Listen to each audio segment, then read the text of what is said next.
Bapak-bapak, ibu-ibu, saudara-saudara kaum muslimin rahimakumullah.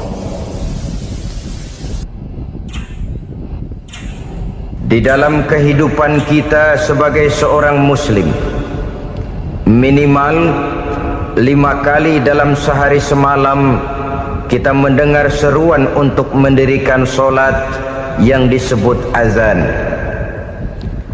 Ada kalimat menarik di dalam kalimat azan itu, yakni seruan hayya 'alal falah, marilah menuju kepada keberuntungan, marilah meraih kemenangan. Seruan ini adalah kecenderungan dari setiap manusia, apapun warna kulitnya.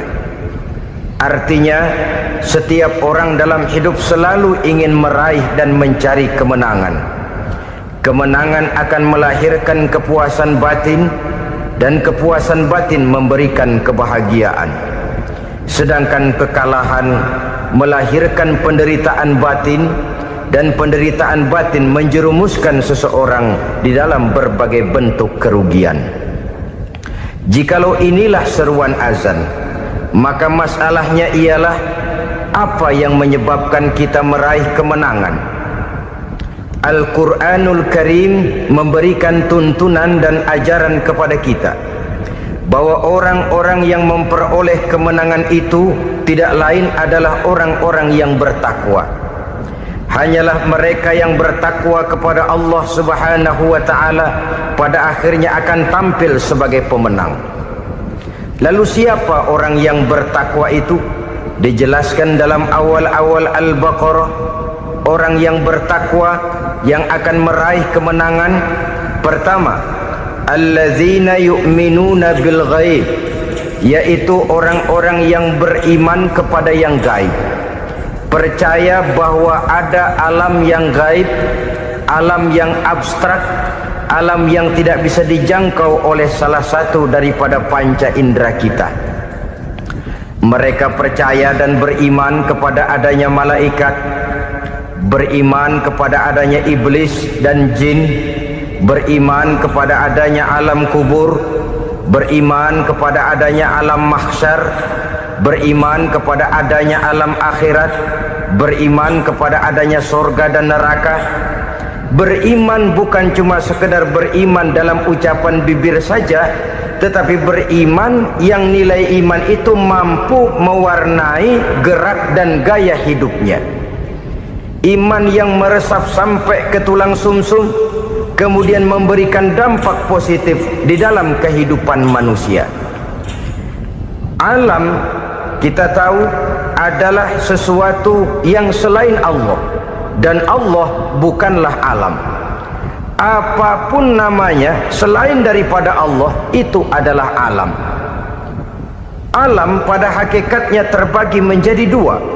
Ada alam syahadah, alam nyata, alam konkret, alam yang bisa dijangkau oleh salah satu indera kita. Kemudian ada alam ghaib, alam yang tidak bisa dijangkau oleh panca indera kita, alam metafisika, alam abstrak, alam yang wajib kita imani keberadaannya. Kita percaya bahwa malaikat itu ada, kita percaya kepada jin, bahwa jin itu ada, kita percaya kepada adanya iblis dan setan. Bukan percaya kepada iblis dan setannya, percaya bahwa iblis dan setan itu ada.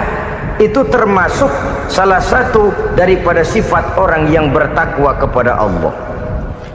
Saudara-saudara kaum muslimin rahimakumullah, kecenderungan pembangunan yang lebih bersifat materialistis biasanya menggeser aspek kehidupan rohani. Orang berpikir empirik, dan dalam pola pikir yang demikian maka alam gaib tidak lagi mendapat perhatian. Aspek kehidupan yang bersifat rohaniah malah mulai ditinggalkan. Akibatnya terjadilah kepincangan di dalam kehidupan kita. Pernah ada satu pengalaman pribadi dalam perjalanan kembali ke tanah air. Dalam pesawat di sebelah kanan saya duduklah seorang Jerman, namanya Heiner Simonsen. Iseng saya ajak kenalan, saya ajak ngobrol, saya tanya dia. Saya bilang, Mas Heiner ini, kalau pesawat yang kita tumpangi ini jatuh ke bawah, kira-kira apa yang bakal terjadi, Mas? Dia bilang, kita semua akan mati. Begitu? Iya. Oke. Apa itu mati? Tanya saya. Dia bilang, untuk tahu apa itu mati, kita harus tahu lebih dahulu apa itu hidup. Saya pikir nih bule bisa ngomong juga. Baiklah kata saya. Apa hidup menurut Anda itu? Oh, hidup itu dia bilang, kalau seluruh anggota badan kita bekerja secara normal, paru-paru memompa darah secara normal, jantung berdetak secara normal, sel-sel tubuh bekerja secara fit, dan organisme tubuh hanya mau bekerja secara normal, dia bilang, kalau kita memberi makan yang cukup, menu yang teratur, dan gizi yang lengkap. Saya bilang, kesimpulannya apa, Ner? Dia jawab, hidup adalah dari tangan ke mulut. Life is from the hand to the mouth, kata dia. Hidup adalah dari tangan ke mulut. Jadi masalah hidup tidak lebih daripada masalah isi perut. Orang pergi pagi, pulang sore, peras keringat, banting tulang, perut yang dibelain. Saya bilang, you are wrong. Sampean salah, Ner. Kamu orang Islam bukan? Bukan. Pantas. Kenapa saya salah? Dia bilang, ya jelas salah. Salahnya di mana? Kamu ini manusia. Kalau hidup cuma dari tangan ke mulut, saya bilang, kambing di kampung saya juga begitu pikirannya, Ner. Itu kambing di kampung saya, asal perutnya kenyang, sudah hidup dia. Perkara besok bagaimana, lusa prospeknya macam mana, bulan depan ada apa, kambing nggak pernah mikir. Di kampung saya kambing juga pikirannya begitu. Kamu Kristen ya? Tadinya. Loh kok tadinya, lalu apa sekarang kamu ini? Dia bilang, sekarang saya netral. Saya tidak beragama, tapi saya percaya kepada Tuhan sebagai pencipta alam. Saya ingat benar dia bilang, I haven't any religious, but I believe to God as the creator of the world. Kenapa bisa netral begitu, Ner? Habis saya bingung katanya. Islam bilang Islam baik, Kristen bilang Kristen baik, Hindu Buddha bilang Hindu Buddha baik, semua agama baik. Saya netral sekalian, nggak beragama. Yang penting saya percaya kepada Tuhan. Saya bilang, Ner, kamu ini kayak orang mau beli celana, lalu bingung. Yang satu bilang Levi's bagus, yang satu bilang Blue Jean hebat, yang satu bilang Wool England hebat. Celana ini hebat, celana itu bagus, celana ini hebat, semua celana bagus, kamu bingung. Akhirnya netral, tidak pakai celana. Itu juga salah. Saya pikir-pikir, kemudian saya melihat bahwa dua pola berpikir Heiner ini nampaknya sudah mulai menggejala di lingkungan masyarakat bangsa kita. Disadari atau tidak, secara jujur kita harus berkata, dua pola pemikiran Heiner ini mulai berkembang di tengah masyarakat bangsa kita. Pertama, pola pikir materialisme. Hidup adalah dari tangan ke mulut. Masalah hidup tidak lebih masalah isi perut. Itu yang perlu dibela, dan disitulah arti kehidupan. Pergi pagi, pulang sore, peras keringat, banting tulang untuk mempertahankan perut. Kalau sudah kemari cara orang berpikir, maka buat apa percaya kepada yang gaib? Untuk apa sholat? Untuk apa puasa? Untuk apa zakat? Untuk apa menghadiri majelis taklim?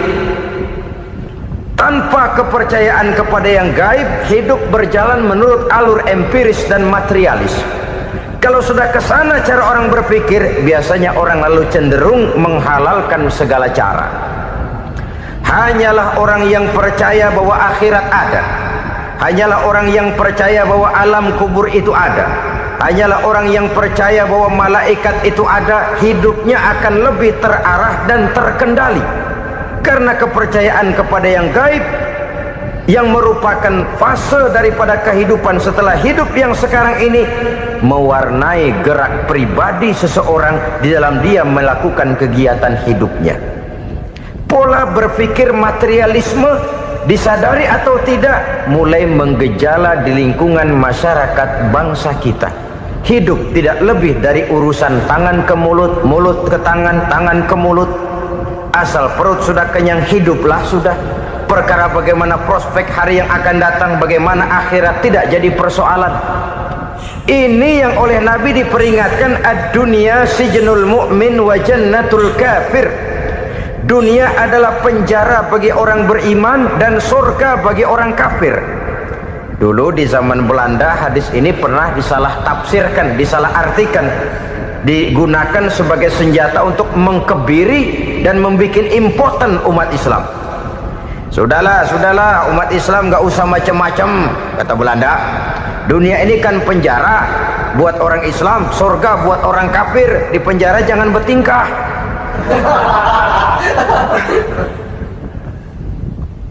Pengertiannya tidak begitu.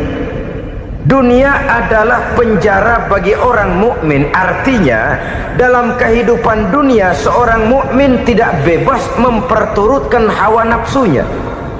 Di penjara hawa nafsunya. Sebaliknya surga bagi orang-orang kafir. Buat orang kafir surgalah dunia ini. Mereka bebas memperturutkan hawa nafsunya, dilarang tidak terlarang, dicegah pun tidak tercegah. Mereka hidup menurut alur bisikan nafsu mereka sendiri. Kemudian bila ajal datang, maut merenggut nyawa, selesailah surganya sampai di situ. Maka bagi orang-orang yang tidak percaya kepada adanya akhirat, kepada adanya alam gaib, surganya sebatas umurnya. Sekali lagi, surganya sebatas umurnya.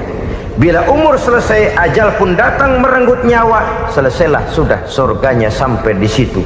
Alangkah pendeknya perjalanan orang-orang yang tidak percaya kepada alam gaib ini. Bagi kita mukmin, jikalau kita mampu memenjarakan hawa nafsu, kita bisa bahagia di dunia ini. Dan Islam memang tidak menyuruh kita sengsara di dunia.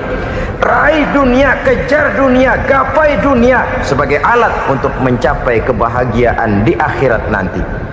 Hidup adalah satu perjalanan panjang yang terbentang sejak kita terlahir dari alam rahim sampai kepada alam akhirat nanti. Andai kata kita gagal meraih kebahagiaan di dunia, toh kita masih punya akhirat. Tapi jangan jadi dalil yang melemahkan semangat. Biarin dah kita di dunia kebelangsak, yang penting akhirat. Akhirnya dunia benar-benar kebelangsak. Bagaimana dunia ini bisa kita raih, dan bagaimana meraih dunia untuk menunjang kepentingan akhirat nanti. Yang kedua, dari pikiran Heiner yang saya lihat menggejala di lingkungan masyarakat bangsa kita, timbulnya manusia-manusia netral. Seolah-olah Tuhan yes, agama no. Sama Tuhan percaya, agama ogah. Tuhan ngangguk, giliran agama godek. Padahal hampir dalam setiap ayat dalam Quran, kata-kata amanu biasanya bergandeng dengan wa amilus sholihat. Iman dan amal soleh. Ini sebagai isyarat Tuhan dan agama jangan pernah dipisah-pisah. Apabila kita bertuhan, maka kita harus beragama. Apabila kita beragama, maka agama itu harus bersumberkan dari Tuhan yang kita imani itu. Tidak mungkin kita pisah, Tuhan yes, agama no. Sama Tuhan percaya tapi agama bikin sendiri. Sembayangnya cukup bengong 2 jam madep mulon.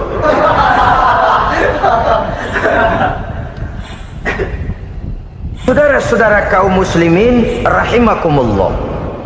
Jadi dengan demikian, agama yang kita akui merupakan unsur mutlak di dalam pembangunan sekarang ini, merupakan bagian dari kehidupan yang menuntun kita bahwa di balik alam nyata ini, di balik alam syahadah ini ada alam gaib.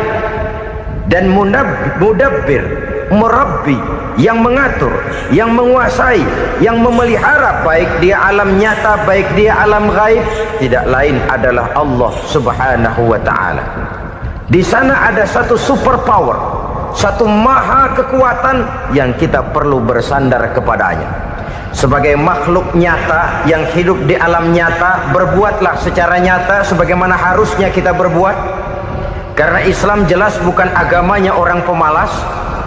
Islam jelas bukan agamanya orang yang mengajarkan setelah selesai sholat boleh duduk, nggelenggem ayam-ayam, ndelohom, menghitung bintang di langit sambil menunggu keajaiban. Tidak. Islam adalah agama yang mengajarkan apabila sholat sudah selesai kamu kerjakan, bertebaranlah di permukaan bumi, cari karunia Tuhanmu. Jangan hidup berpangku tangan menunggu keajaiban, karena hidup bukan undian. Jangan berharap untung besar tanpa mau peras keringat. Tapi di sebalik itu toh kita juga harus yakin bahwa di sisi usaha nyata yang kita lakukan ada satu super power, satu maha kekuatan gaib yang menentukan berhasil dan tidaknya usaha kita. Kepercayaan kepada hal semacam inilah yang mendorong kita untuk mempunyai sandaran vertikal, agar jikalau usaha ini berhasil, kita tidak lupa diri dan lupa daratan. Jikalau usaha ini gagal, kita tidak putus asa dan buruk sangka, tidak cupik pandangan dan sempit hati, tapi mampu melihat persoalan dengan kacamata putih sambil husnuzon kepada Allah Subhanahu wa ta'ala. Kita percaya malaikat itu ada yang namanya Raqib dan Atid, mengawasi gerak hidup kita sampai kepada gerak hati kita. Ini memberikan sugesti agar kita berhati-hati, tidak sejengkal tanah pun kita bisa berlindung dari pengawasan Raqib dan Atid. Ada Munkar Nakir yang akan menyoal kita di alam kubur. Ada malaikat Malik, penjaga neraka. Ada malaikat Ridwan yang menjaga surga. Kita percaya kepada adanya jin, kita percaya kepada adanya setan, iblis. Percaya kepada adanya, bukan mempercayai si setan, si iblis lalu menjadikannya sebagai teman. Tidak. Percaya bahwa mereka itu ada dan merupakan makhluk Allah yang gaib, yang diciptakan Allah Azza wa Jalla. Kepercayaan kepada alam gaib memberikan motivasi terhadap gerak lahir manusia, sehingga dengan motivasi kepercayaan kepada yang gaib, gerak lahir jadi lebih terarah, jadi lebih terpelihara. Pernah seseorang bertanya, "Pak, apakah adanya akhirat bisa dibuktikan secara ilmiah?" Saya bilang tidak bisa, tidak bisa. Kenapa? Karena yang berangkat nggak pernah pulang kemari lagi. Kalau dia pulang kemari bisa kita tanya bagaimana enak di sono. Cuma secara moral saya katakan, lebih beruntung orang yang percaya kepada akhirat daripada yang tidak. Sekarang saudara percaya akhirat ada, lalu saudara baik-baik di dunia, sholat, puasa, zakat, menolong orang lain, menebarkan kebajikan. Saudara mati, andai kata akhirat tidak ada, toh dalam hidup saudara sudah berbuat baik, paling tidak nama saudara akan dikenang sebagai orang baik. Sebaliknya, saudara percaya, kata saya, bahwa akhirat tidak ada, lalu hidup semau-maunya, tenggelam dalam maksiat dan munkarat, menentang Allah, tidak mau ruku dan sujud, lalu saudara mati, kemudian akhirat ada, ayo mau apa? Bekal tidak punya. Jadi secara moral lebih beruntung orang yang percaya kepada adanya akhirat daripada yang tidak percaya. Dan itu alam gaib yang tidak bisa dibuktikan secara eksakt. Jangankan untuk membuktikan seperti itu, dalam kehidupan sehari-hari saja yang kita rasakan tidak selalu berbentuk toh. Angin, bagaimana sih bentuknya angin? Kita tidak tahu. Merah, buktinya kalau dikerok merah. Yang merah itu kulit, yang kulit kita bukan anginnya. Sakit, rasa sakit itu ada, tapi bagaimana bentuk sakit kita nggak pernah tahu. Kalau kita makan cabai pedas, bagaimana bentuk pedas itu tidak ada, tapi rasa ada. Bentuk pedas hijau, cabenya bukan pedasnya. Tidak semua yang kita rasakan bisa kita gambarkan dalam bentuk yang konkret. Oleh karena itu, sekali lagi bahwa kepercayaan kepada alam yang gaib mampu memberikan satu sugesti yang menata kehidupan seseorang lebih lurus, lebih terarah, dan lebih terkendali.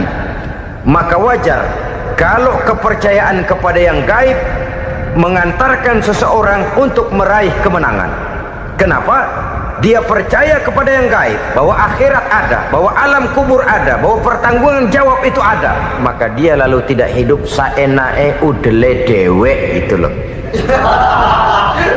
Tidak hidup menurut seleranya sendiri, terarah, teratur. Ini cirinya yang pertama. Orang bertakwa yang akan meraih kemenangan, mereka beriman, mereka percaya kepada yang gaib. Bahkan hal-hal konkret saja selalu berangkat dari yang gaib. Saudara-saudara, para remaja, para pemuda sekarang ini tidak pernah tahu toh siapa yang akan jadi teman hidup saudara. Kita bisa saja ngerancang, mentargetkan, tapi toh akhirnya yang namanya jodoh bukan kekuasaan kita. Rezeki di luar kemampuan kita. Begitu juga ajal, maut, jodoh, ajal adalah contoh-contoh konkret bahwa pada akhirnya yang gaiblah yang menentukan. Bertahun-tahun ngelancong, emang jodoh seret, nggak jadi.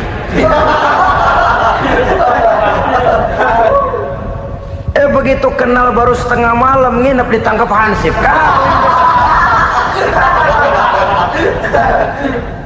Hal-hal semacam itu kadang-kadang kita berpikir suuzon, gile, perempuannya cakep banget, lakinya rebek amat. Memang begitulah jodohnya. Memang begitulah jodohnya. Saudara hadirin ma'asyiral muslimin yang saya hormati, jadi hal-hal yang konkret saja kita yakini sepenuhnya ditentukan oleh satu superpower yang gaib itu tadi. Dari sanalah segala ketentuan itu berangkat dan kesanalah segalanya akan kembali. Maka kepercayaan kepada yang gaib meluruskan gerak hidup seseorang dan itu akan mengantarkan dia kepada meraih kemenangan. Satu. Yang kedua, wa yuqimuna shalah. Orang bertakwa yang akan meraih kemenangan itu adalah orang-orang yang mendirikan sholat. Kenapa sholat mengantarkan orang untuk meraih kemenangan? Yang jelas, inna sholata tanha anil fahsya'i wal munkar. Sholat mampu mencegah manusia dari perbuatan keji dan munkar. Banyak filsafat hidup yang terkandung di dalam sholat ini. Sejak kita wudhu sampai kita menghadap ke arah kiblat, sampai kita melakukan gerak-gerak sholat, bacaan-bacaan yang ada di dalam sholat, lalu sampai kepada mengucapkan salam, banyak filsafat hidup yang terkandung di dalam sholat. Umpamanya saja, setelah takbiratul ihram mulai kita dengan sholat dalam posisi berdiri, diajarkan dalam kitab-kitab fikih agar kita melihat ke arah tempat sujud. Ini kan filsafat kehidupan. Kalau kamu sholat dalam posisi berdiri, lihat tempat sujud. Jangan sholat mata jelalatan, sebab nanti bisa mengurangi kekhusyuan. Jadi wajar kalau yang dikatakan bahwa yang paling afdol adalah shaf yang di depan. Kenapa? Secara harfiah pengertiannya akan lebih mengundang kekhusyuan. Kenapa? Kalau kita di shaf paling depan di masjid umpamanya paling banter kita lihat tembok. Tapi kalau kita shaf di tengah atau di belakang, orang-orang di depan kita pun akan kelihatan. Yang bajunya loreng, yang bajunya genggang, yang bajunya macam-macam. Kita lihat, kadang-kadang kita pikirin, ada yang bajunya bolong. Kita sholat tapi dalam hati, nih orang bajunya robek yang nggak tahu apa. Ada saja hal-hal yang mengusik kekhusyuan kita. Oleh sebab itu diajarkan dalam posisi berdiri, lihat, arahkan pandangan matamu kepada tempat sujud. Ini kan filsafat kehidupan. Maksudnya apa? Kalau lagi diri lihat dong tempat sujud, kalau udah di atas ingat dong sama yang bawah, kalau sudah tinggi ingat dong dari mana kamu berangkat, kalau sudah berkuasa bantu dong yang lemah, kalau sudah kaya santuni dong yang miskin, kalau sudah alim bimbing dong yang awam. Ini filsafat kehidupan. Dalam posisi berdiri kau lihat tempat sujud. Ini akan melahirkan kepekaan sosial di mana seseorang mau tahu kepada orang lainnya. Bagaimanapun kaya kita, tinggi pangkat dan jabatan kita, jikalau hidup hanya untuk kepentingan perut sendiri saja, rasanya belum membawa manfaat di dalam kehidupan kita. Tapi efek yang tertinggi sesungguhnya, solat mencegah manusia dari perbuatan keji dan munkar. Perbuatan keji dan munkar walaupun kelihatannya mendatangkan uang, membawa keuntungan, tapi itu keuntungan semu, keuntungan sementara. Dengan menipu orang lain kita bisa dapat untung, tapi tidak membawa berkah, dan itu adalah kerugian besar dalam kehidupan kita. Maka untuk meraih kemenangan harus dimulai dengan membentuk kepribadian yang tegar, memiliki sandaran vertikal yang langsung kepada Allah Subhanahu wa ta'ala, dan itu hanya bisa kita tempuh melalui jalur ibadah formal yang sudah ditentukan Allah, yakni solat yang 5 waktu. Untuk memperkuat itu ada solat-solat sunnah, rawatib, nawafil sebagai terminal kontrol cadangan untuk memelihara stabilitas temperatur batin di dalam kita berhubungan dengan zat yang maha gaib, yaitu Allah Subhanahu wa ta'ala. Orang sering bertanya, Pak, itu tetangga saya nggak sholat, duitnya nggak habis-habis, Pak. Nggak sholat tapi mobilnya tambah terus, nggak sholat tapi usahanya makin maju.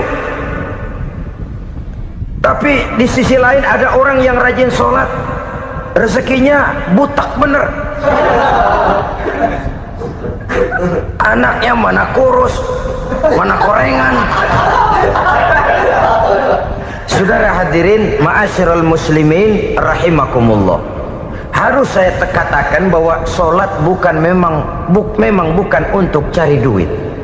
Solat adalah sandaran vertikal kita kepada Allah. Sedangkan soal rezeki itu berkaitan dengan sifat Allah maha pengasih dan maha penyayang. Allah maha pengasih, siapapun dikasih kalau mau usaha. Allah maha penyayang, tidak semua orang disayang oleh Allah Azza wa Jalla. Dan belum tentu banyak harta itu merupakan nikmat. Mungkin juga istidraj. Artinya istidraj itu dikasih tapi diambulin, kalau bahasa Betawinya itu. Dikasih tapi diambulin, itu bukan merupakan nikmat sesungguhnya, lebih merupakan azab dari Allah Subhanahu wa ta'ala.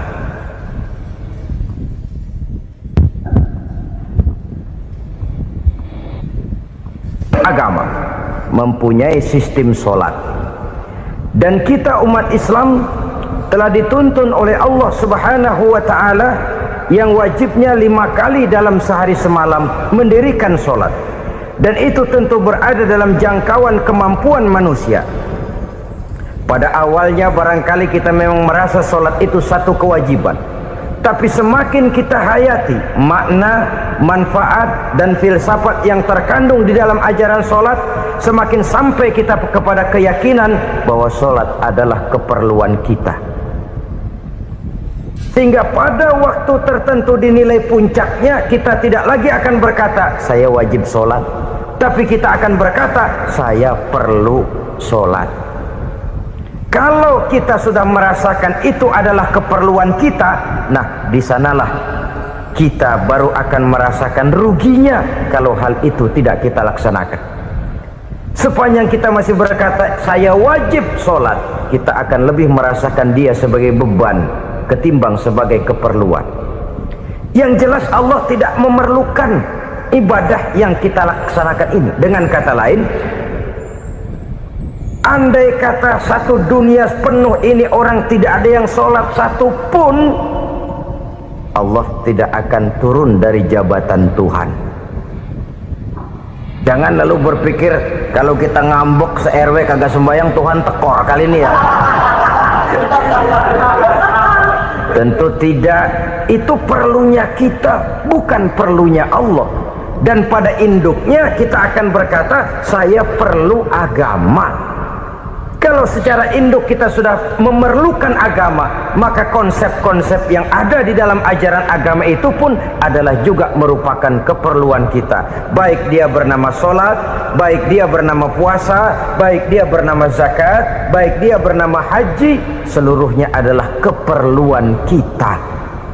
Dan sesuatu yang kita perlukan apabila tidak kita laksanakan akan melahirkan kerugian di dalam kehidupan. Jangan heran kalau kita membaca riwayat perjalanan hidup para salafus soleh, orang-orang soleh. Ada yang tahajud sampai 100 rakaat, ada yang sholat malam kakinya sampai bengkak.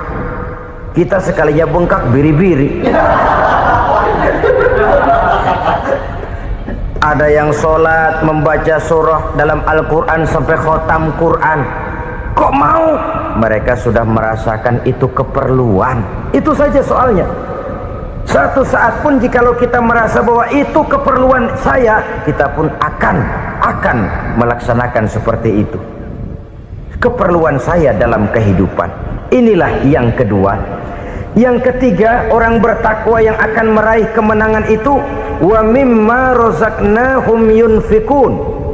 Mereka membelanjakan sebagian daripada rezeki yang diberikan Allah kepada mereka. Mereka infakkan di jalan Allah. Ada satu dialog menarik.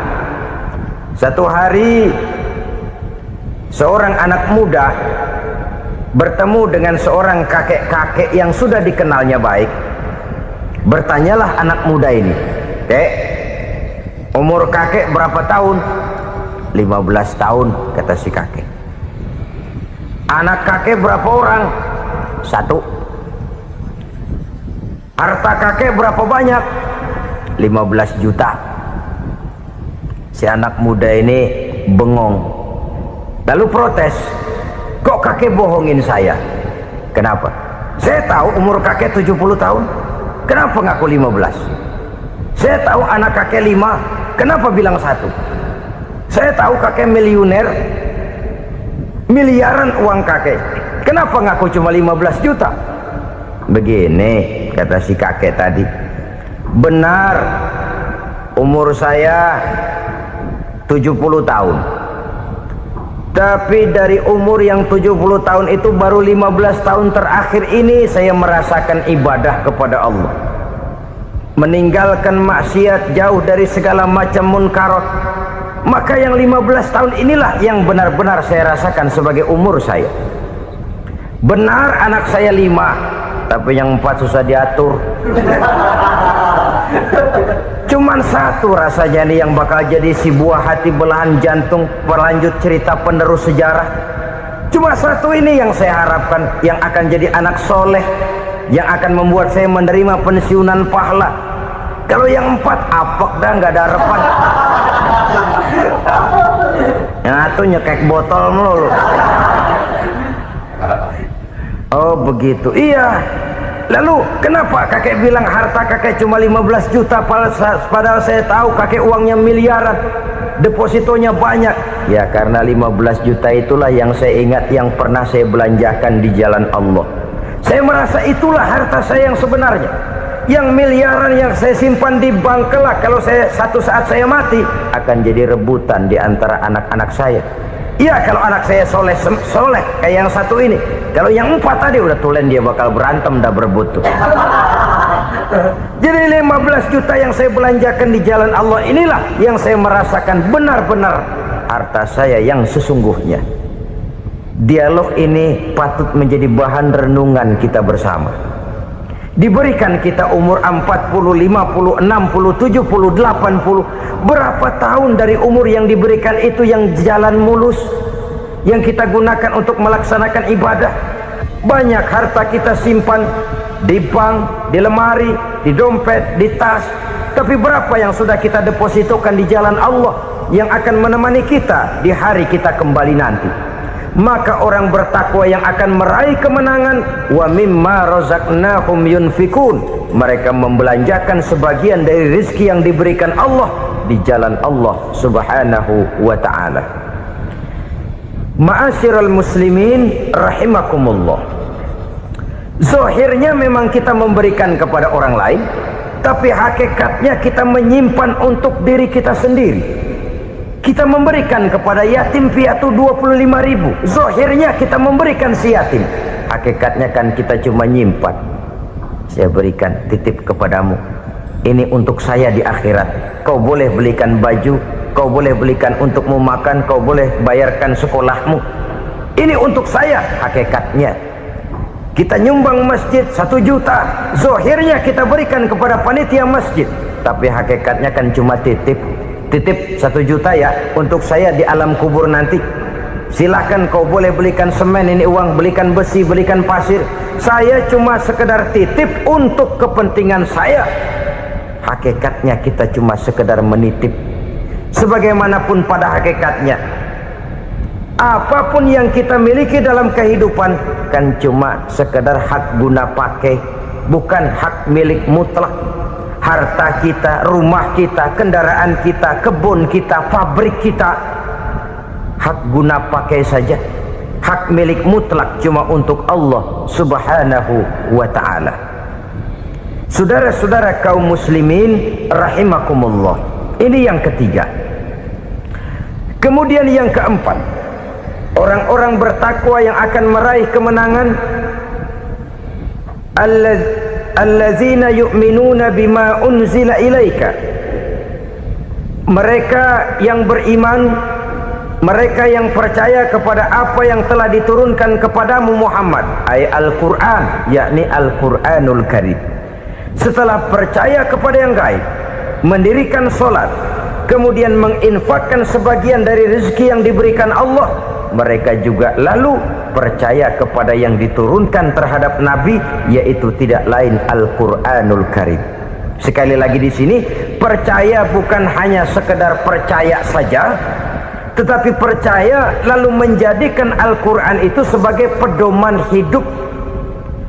Sebab memang Al-Quran itu adalah GBHM, garis-garis besar haluan muslim. Apa yang harus kita lakukan, apa yang harus tidak kita lakukan, bagaimana mestinya kita bertingkah laku dan berbuat, seluruhnya tercantum di dalam Al-Quranul Karim. Itu sebabnya ketika satu hari Aisyah ditanya bagaimana akhlak Rasul, beliau menjawab, kana Rasulullah sallallahu alaihi wasallam khuluquhul Quran. Akhlak daripada Rasulullah tidak lain adalah Al-Quran. Jawaban simpel ini memberikan gambaran bahwa keseluruhan daripada konsepsi Quran sudah diterjemahkan dalam kehidupan Rasulullah sallallahu alaihi wasallam. Karena kita tahu akhlak adalah keseluruhan dari gerak hidup manusia, sejak ia berpribadi, berumah tangga, bertetangga, bermasyarakat, sampai kepada berbangsa dan bernegara. Al-Quran tetap memberikan sentuhan nilainya. Oleh karenanya, orang-orang yang bertakwa adalah orang-orang yang menjadikan Al-Quran sebagai pedoman dalam kehidupannya. Dan kita yakini Al-Quran diturunkan kepada Nabi Muhammad bukan merupakan produk Nabi Muhammad. Isi dan redaksinya langsung dari Allah subhanahu wa ta'ala. Kemudian cirinya yang kelima, orang bertakwa yang akan meraih kemenangan itu, wa ma unzila min qablika, tidak hanya sekedar percaya kepada yang diturunkan terhadap Nabi Muhammad yaitu Al-Quran, mereka juga percaya kepada apa yang pernah diturunkan kepada para nabi, kepada para rasul sebelum Nabi Muhammad. Percaya kepada adanya suhuf, percaya kepada adanya Taurat, percaya kepada adanya Injil, percaya bahwa Allah dahulunya sudah menurunkan Taurat kepada Musa, percaya bahwa Allah sudah menurunkan Injil kepada Isa, percaya Injil ada, Taurat ada, diturunkan Allah untuk Isa dan Musa, tetapi tidak wajib mengamalkannya karena kita sudah diberikan Al-Quranul Karim. Ini yang perlu saya garis bawahi. Kita percaya Allah telah menurunkan Injil dahulu kepada Isa. Kita percaya bahwa Allah telah menurunkan Taurat dahulunya kepada Nabi Musa. Kadang-kadang ini dijadikan dalih, dikacaukan pengertiannya.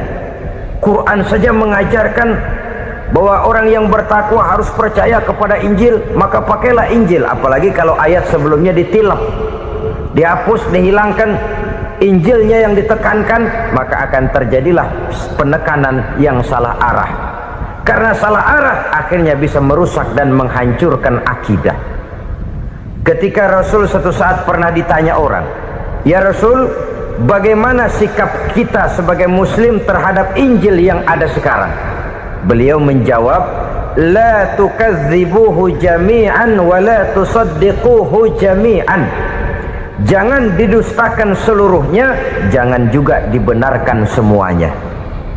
Artinya, ini sudah merupakan gambaran dari Rasul bahwa dalam Injil yang ada sekarang masih ada ajaran-ajaran tauhid yang dibawa oleh Nabi Isa dan diajarkan kepada umatnya.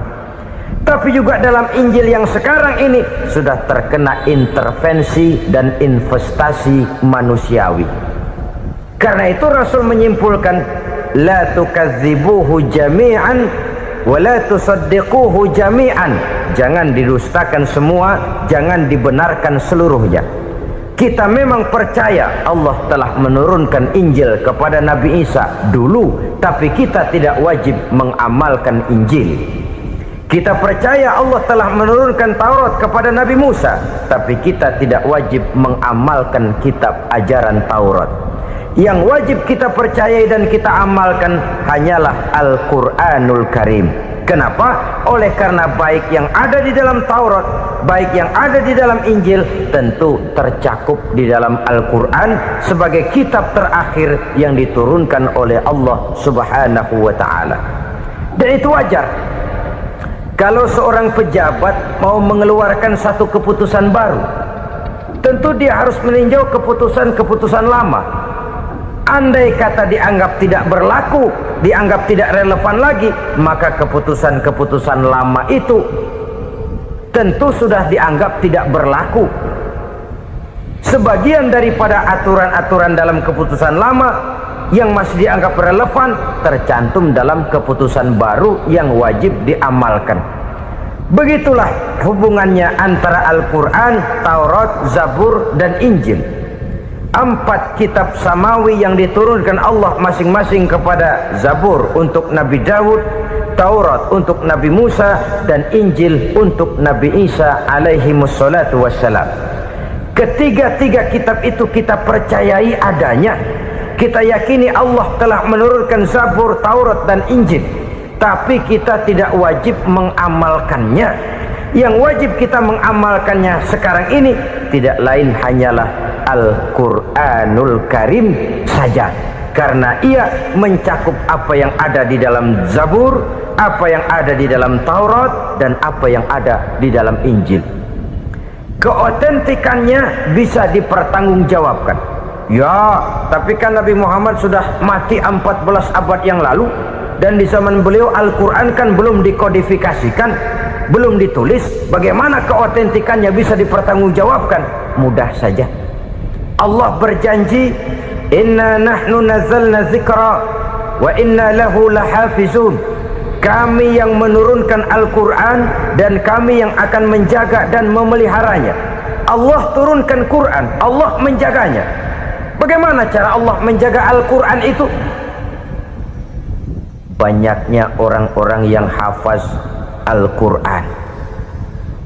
Hafaz Al-Quran 30 juz, 114 surah, 6.666 ayat.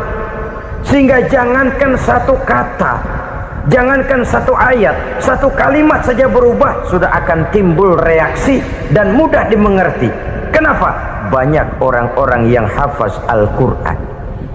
Sedangkan pada setiap akhir tahun biasanya malaikat Jibril selalu mengadakan checking terhadap ayat-ayat yang diturunkan pada waktu itu. Di zaman Nabi sendiri sudah ada usaha kodifikasi. Dan yang lebih luar biasa lagi, sampai hari ini tidak seorang pun mampu membuat satu ayat saja semacam Al-Quran. Ke bahasa manapun dia diterjemahkan, naskah aslinya tetap ikut, rujukan dasarnya tetap ada. Berdasarkan itu, maka tidak mungkin terjadi penyelewengan terhadap atau pemalsuan terhadap ayat-ayat Al-Quranul Karim. Kesuciannya, keotentikannya, kemurniannya bisa dipertanggungjawabkan. Ma'asyiral muslimin rahimakumullah. Oleh karenanya, konsepsi dasar daripada ajaran Islam ini memang tidak lain adalah Al-Quran dan Sunnah. Isi daripada agama Islam yang merupakan iman, Islam dan ihsan, konsepsi dasarnya tidak lain adalah Al-Quran dan Sunnah Rasulullah Sallallahu Alaihi Wasallam. Maka yang kita perlukan sekarang ini adalah terjemahan Al-Quran di dalam kehidupan kita. Dengan demikian, maka gaya kehidupan yang lebih Qurani itulah yang kita dambakan. Kita perlu memang terjemahan Quran dalam bahasa Inggris, dalam bahasa Belanda, dalam bahasa Jepang, tapi yang lebih kita perlukan adalah terjemahan Quran di dalam kehidupan kita. Konsekuen, tidak memanipulasi, ringan sama kita jinjing, berat sama kita pikul. Jangan kalau lempengan ayat Quran tuh kira-kira enak diamalin, keras teriakan kita. Giliran kira-kira ayat Quran itu mukul kepala kita sendiri, diam kita. Itu ciri yang pernah disindir Allah dalam awal-awal Baqarah juga itu. Ciri beragamanya orang yang munafik. Kullama adha'a lahum masyawfi, kata Allah. Wa iza azlama alaihim qamu. Apabila terang mereka jalan, apabila gelap mereka berhenti. Artinya, kalau kira-kira di Islam nguntungin, rame-rame pada teriak Islam. Tapi ketika diminta untuk berjuang, ketika dituntut untuk berkorban, rame-rame mengundurkan diri. Nasib agama tidak ubahnya seperti daun pisang yang dikait orang di tepi jalan lantaran tak berpayung di ketika hari hujan. Manakala hujan usailah sudah, daun itu pun dicampakkan di tepi jalan, diinjak pula orang nan lalu. Artinya, orang menjadikan agama cuma sebagai lipstick, decoration only, tidak konsekuen. Hanya pada saat-saat kelihatannya Islam membawa keuntungan, rame-rame orang teriak-teriak tentang Islam. Tapi jikalau diminta berjuang, jikalau dituntut untuk berkorban, biasanya rame-rame juga mengundurkan diri. Jangan heran kalau mayoritas hitungan kita, tapi minoritas peranan kita. Kuantitas kita dalam jumlah, tapi dalam kualitas kita lebih sering jadi penonton daripada jadi pemain. Padahal itu sangat tidak boleh terjadi. Umat Islam di Indonesia harus bangkit. Umat Islam di Indonesia harus sadar akan keberadaannya. Tidak boleh hanya jadi penonton berpangku tangan, karena memang agama kita juga mengajarkan untuk konsekuen di dalam menjabarkan ajaran-ajaran daripada agama kita. Kita sering menjadi jatuh menjadi umat yang lemah oleh karena kita ini tidak pandai menggalang kebersamaan yang diakibatkan tidak konsekuennya kita. Diistilahkan bahwa umat Islam di dalam menggalang kebersamaannya itu harus seperti orang main sepak bola. Saudara-saudara kan tahu orang main sepak bola itu. Orang main sepak bola, kalau pertandingan belum dimulai sih silakan saja kumpul di luar lapangan, atur strategi yang baik. Tapi kalau pertandingan sudah dimulai, turun ke lapangan hijau, jangan kumpul terus. Ada sepak bola gotong royong, mundur-mundur rame-rame, depan ke depan kumpul melulu mainnya. Kalah. Orang main sepak bola itu ya harus ada penyerang tengah, harus ada penjaga gawang, harus ada strikernya, harus ada kiri luarnya, kanan dalamnya yang jadi backnya. Posisi boleh bermacam-macam, tapi yang penting saling ngoper untuk menggolkan gawang lawan. Begitulah umat Islam ini.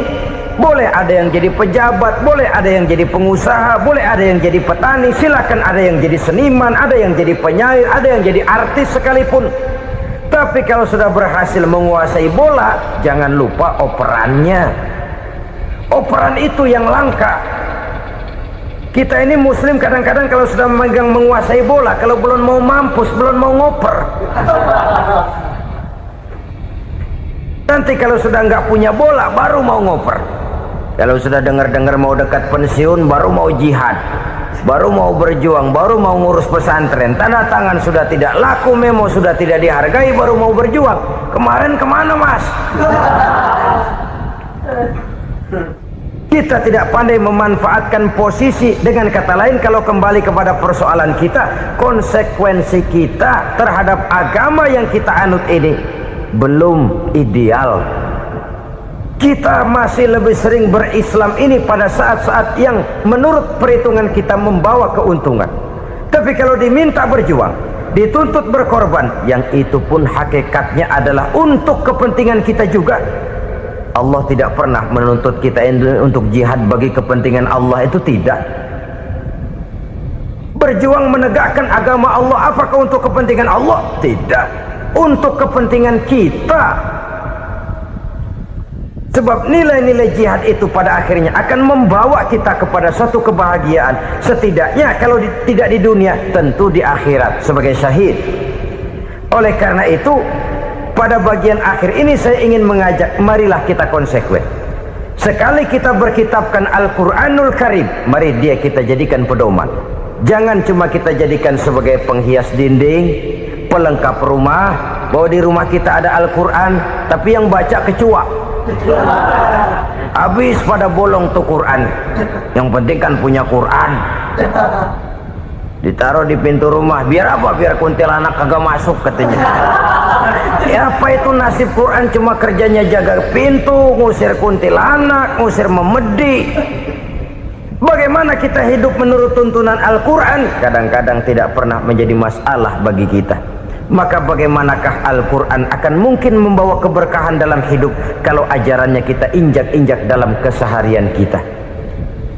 Mewujudkan gaya hidup yang lebih Qurani, itulah yang akan kita rintis di dalam kehidupan kita, bertahap, step by step, menurut kemampuan yang ada pada kita. Jika jalan ini tidak bisa kita selesaikan, percayalah akan ada generasi penerus yang akan melanjutkan usaha dan cita-cita mulia itu. Jadi percaya kepada Taurat, percaya kepada Injil, sekadar percaya Allah dahulunya sudah menurunkan itu, tapi kita tidak wajib mengamalkannya. Kenapa? Generasi Injil masa berlakunya sudah kedaluarsa. Taurat masa berlakunya sudah kedaluarsa. Injil pernah berlaku untuk orang Nasrani di zaman Nabi Isa. Taurat pernah berlaku untuk orang Yahudi di zaman Nabi Musa. Setelah generasinya berlalu, datang Rasul penutup yang membawa Al-Quranul Karim, maka Al-Quran itulah yang berlaku menjadi pedoman sampai hari akhir nanti. Jangan jauh dari Al-Quran, karena apabila ini kita lakukan, maka kita akan kembali kepada satu gaya hidup yang jauh dari tuntunan agama, dan itu artinya kita akan semakin jauh untuk meraih kemenangan. Saudara-saudara kaum muslimin rahimakumullah, yang keenam, yang terakhir, orang-orang bertakwa yang akan meraih kemenangan itu wabil akhirati hum yuqinun. Mereka percaya, mereka yakin seyakin-yakinnya akan adanya hari akhir, di mana seseorang akan mempertanggungjawabkan seluruh perbuatannya di dalam hidup ini, dan tidak ada satu perbuatan yang bagaimana kecilnya sekalipun yang tersembunyi dalam pandangan manusia yang tidak akan dibukakan persoalannya di mahkamah Qadi Rabbul Jalil di akhirat nanti. Itulah sebabnya maka percaya kepada akhirat disebut secara khusus. Padahal di awal tadi sudah dijelaskan yu'minuna bil ghaib, percaya kepada alam gaib, dan alam gaib ini termasuk akhirat. Kenapa pada bagian akhir disebut lagi akhirat? karena ternyata bahwa kepercayaan kepada adanya akhirat merupakan induk dari kepercayaan terhadap adanya malaikat, setan, jin dan lain sebagainya, dan akan lebih memberikan sugesti dalam kehidupan manusia untuk meluruskan gerak hidupnya. Jikalau satu saat tergerak hati akan berbuat kejahatan, ingin mencuri, sadarlah, awas ada akhirat. Sebab kalau kita cuma teriak awas ada polisi, itu cuma tertunda sementara, begitu polisi meleng embat. Kalau kita ingin berbuat jahat cuma berteriak awas ada hansip, cuma sementara ketika hansip itu ada. Tapi kalau ceritanya awas ada akhirat, mau menyeleweng awas ada akhirat, mau berjudi awas ada akhirat, mau mencuri awas ada akhirat. Keyakinan yang akan meluruskan gerak hidup manusia sehingga gerak itu jadi lebih terarah dan terkontrol, tidak merugikan baik diri sendiri, lebih-lebih orang lain. Ternyata bahwa kepercayaan kepadanya adanya hari akhirat sanggup menjadi sumber daya kontrol dari kehidupan manusia, sehingga ia tidak terjebak dalam perbuatan maksiat dan munkarat. Saudara-saudara kaum muslimin, inilah saja yang kita bicarakan pada pertemuan kali ini. Semoga Allah subhanahu wa ta'ala memberikan kekuatan zahir dan batin kepada kita. Amin. Untuk dapat meraih kemenangan dengan beriman kepada yang gaib, mendirikan solat, membelanjakan sebagian dari rezeki yang diberikan Allah, percaya kepada Al-Quran, beriman kepada kitab-kitab yang diturunkan sebelum Al-Quran, lalu meyakini adanya hari akhirat. Terima kasih.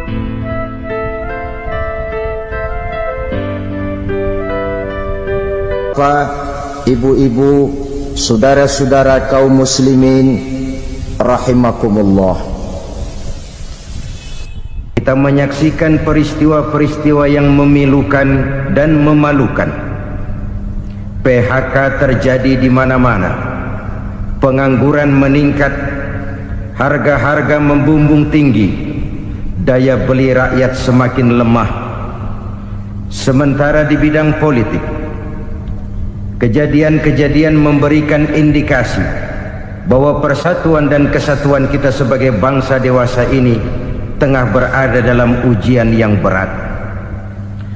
Pada jumpa kita kali ini, tanpa bermaksud untuk mencari kambing hitam dari bencana yang kita hadapi, saya ingin menyampaikan sebuah hadis yang diriwayatkan oleh Imam At-Tabarani dari Ibnu Abbas, bahwa Rasulullah sallallahu alaihi wasallam bersabda, khamsun bi khamsin, ada 5 perkara yang dapat menimbulkan 5 macam bencana. Mari kita renungi hadis ini satu demi satu sebagai bahan introspeksi buat kita semua dalam menghadapi bencana yang tengah berlaku sekarang ini. Yang pertama, ma naqasa qaumul ahda illa sullita alaihim aduwwuhum. Apabila suatu kaum sudah mengingkari janjinya, maka mereka pun akan dikuasai oleh musuh-musuh mereka. Sederhana saja nampak kalimat dalam hadis ini.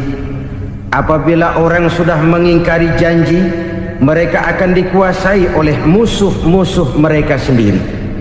Dan musuh kita yang paling utama saat ini adalah kemiskinan dan kebodohan. Kenapa itu terjadi? Karena kita mengingkari janji kita sendiri. Di saat awal-awal berdirinya Orde Baru, kita pernah berjanji untuk melaksanakan Pancasila dan Undang-Undang Dasar 45 secara murni dan konsekuen. Kita berjanji bahwa kita akan menegakkan pemerintah yang bersih dan berwibawa. Itu semua pada permulaannya. Waktu demi waktu berjalan, kita lupa dengan janji yang kita ucapkan itu. Ketuhanan yang Maha Esa kita ucapkan, tapi kesetanan yang luar biasa yang kita lakukan. Kemanusiaan yang adil dan beradab yang kita dengungkan, tetapi kemanusiaan zalim dan biadab yang kita praktekkan.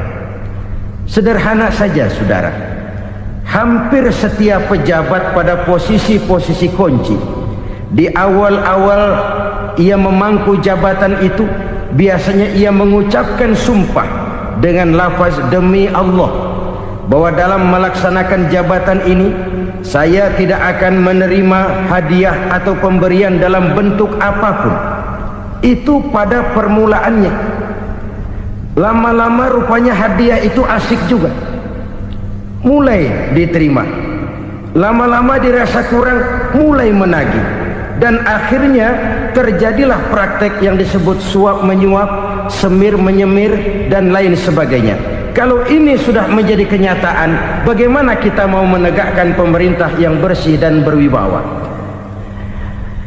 Undang-Undang Dasar 45 menyatakan bahwa bumi, air, dan seluruh kekayaan negara dikelola oleh negara bagi sebesar-besar kemakmuran rakyat. Yang terjadi adalah bahwa kita merasa mewakili rakyat untuk menikmati harta dan kekayaan negara, sehingga rakyat banyak tidak bisa ikut menikmatinya. Menumpuklah harta itu sehingga terjadilah pepatah, gunung ditimbun, sumur digali. Yang kaya semakin kaya, yang miskin semakin terpuruk. Kita ingkar dengan janji yang kita ucapkan di awal-awal kita bergerak.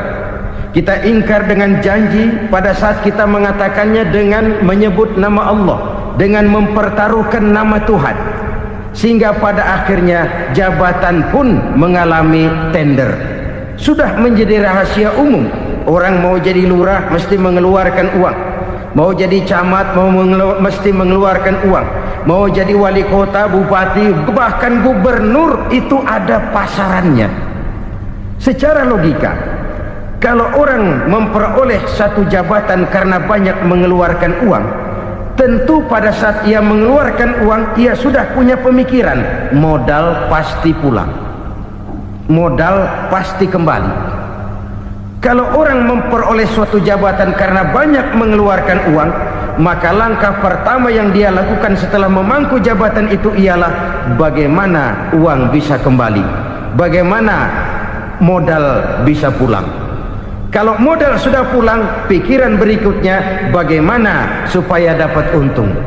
Lalu kapan mau bekerja untuk kepentingan rakyat? Itu nomor 18.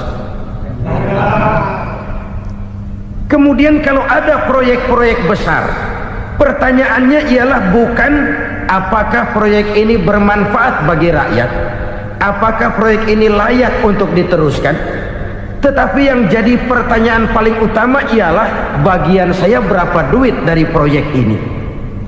Kita bisa lihat proyek, mega proyek lahan 1 juta hektar di Kalimantan Tengah, triliunan rupiah, dan proyek itu gagal. SD Impres bulan ini diresmikan, bulan depan retak. Jembatan-jembatan bulan ini gunting pita, bulan depan runtuh. Kita ingkar dengan janji. Kita berkata kita bekerja untuk kepentingan rakyat, tapi kita tidak pernah mengenal rakyat itu. Apabila suatu kaum sudah mulai mengingkari janji, maka mereka akan dikuasai oleh musuh-musuh mereka. Akibatnya tersusunlah barisan-barisan sakit hati yang makin lama makin menjadi bola salju, menggelinding membesar, dan kemudian terjadilah hal-hal yang tidak kita inginkan lagi. Apabila suatu kaum sudah mengingkari janji, maka mereka akan dikuasai oleh musuh-musuh mereka. Ini penyebab bencana yang pertama. Kita tidak konsekuen. Tadinya kita dengan lantang teriak-teriak berantas korupsi, ganyang korupsi. Pada waktu kita belum mendapat kesempatan. Setelah kita naik punya kesempatan, rupanya korupsi enak juga dirasa. Terjadi pergeseran nilai, orang luntur, kehilangan idealisme awal. Lalu untuk menghibur diri, menutup kesalahan, kita gunakanlah pepatah bahwa tidak ada gading yang tak retak, bahwa kita harus mikul dhuwur mendem jero. Itu semua cuma sebagai dalih agar kesalahan kita tidak dibicarakan orang lain.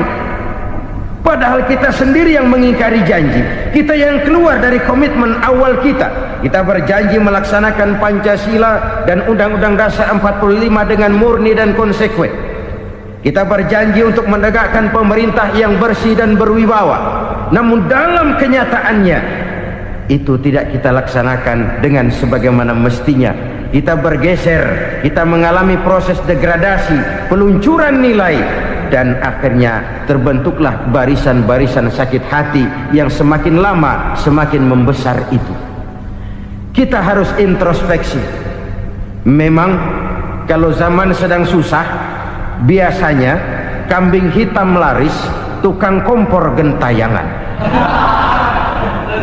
Itu dari dulu selalu mencari kambing hitam. Karena itu kita tidak bicara orang, kita tidak bicara siapa yang salah, kita bicara sistem, dan sistem itu bisa mengena siapa saja.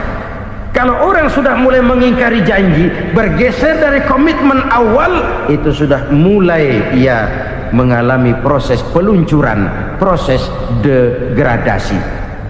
Ini penyebab yang pertama.